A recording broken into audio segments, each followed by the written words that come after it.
Chapter 44. The school building is buzzing today. It's the last day of regular class before finals.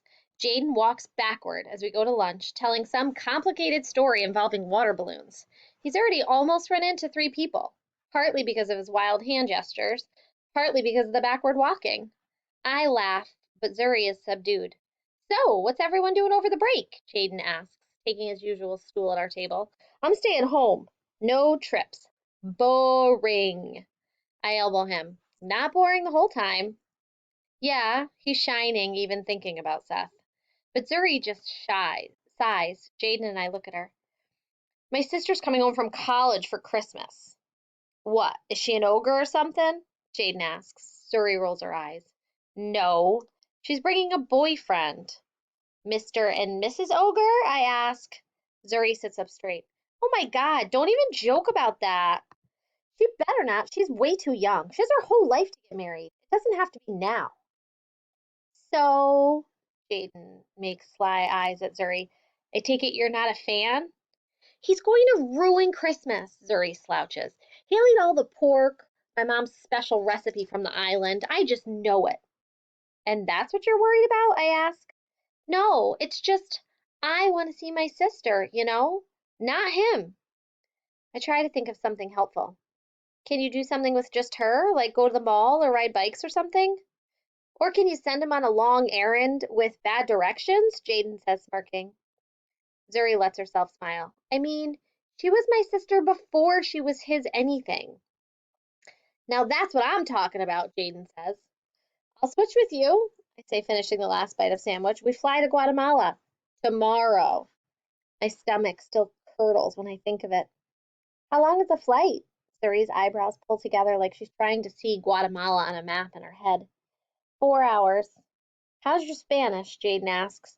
Is Senora Frances going to be proud of you or disappointed? I shake my head. I'll sound like a 2-year-old. You'll be okay, Zuri says. We've been back to Barbados twice. Of course, everyone speaks English there. The hardest part for me was saying goodbye again. I think you'll have fun, Jaden says. At least Guatemala is something different. That it is, I say. If nothing else, just take a billion pictures and send them to me so I can live vicariously.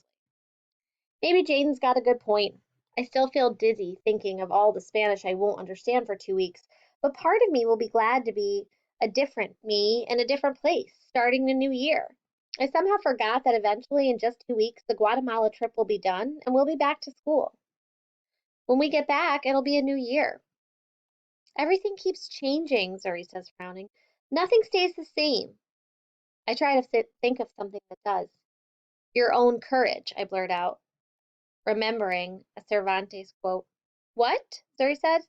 The guy who wrote Don Quixote. I can't recall the exact words, so I paraphrase. He says you haven't lost everything if you keep your own courage. She says, unconvinced.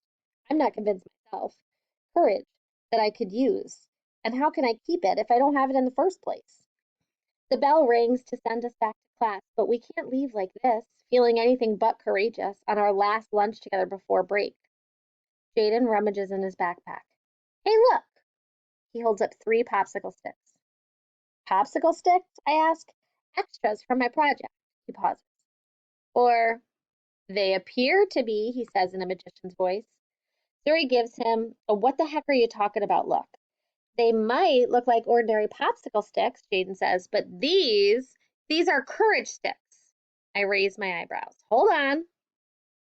He brings out a red marker. In all caps, he writes courage on each stick. This is for courage while sitting next to little brothers on airplanes, trying to speak Spanish in foreign countries, and eating food you've never seen before, he says, handing me the first stick.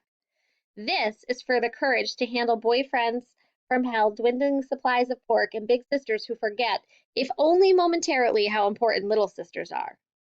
He places the second stick in Zuri's hand. And this one's for hanging out with the Sethster, missing my friends, and facing the lineup of unplayed games I might have to try now that there's no homework. Zuri and I look at each other with raised eyebrows. This is so cheesy, so silly, so Jaden. She breaks into a smile and she shakes her head. You're such a goofball, J-Day. Tell me you don't feel better already, he says. I do, she nods. I hold up my stick. This goes in my carry-on bag. Mine goes here, Jaden says, putting it in his coat pocket. How about this? Zuri tucks it into her bun. Perfect, Jaden says. Now we're ready for anything.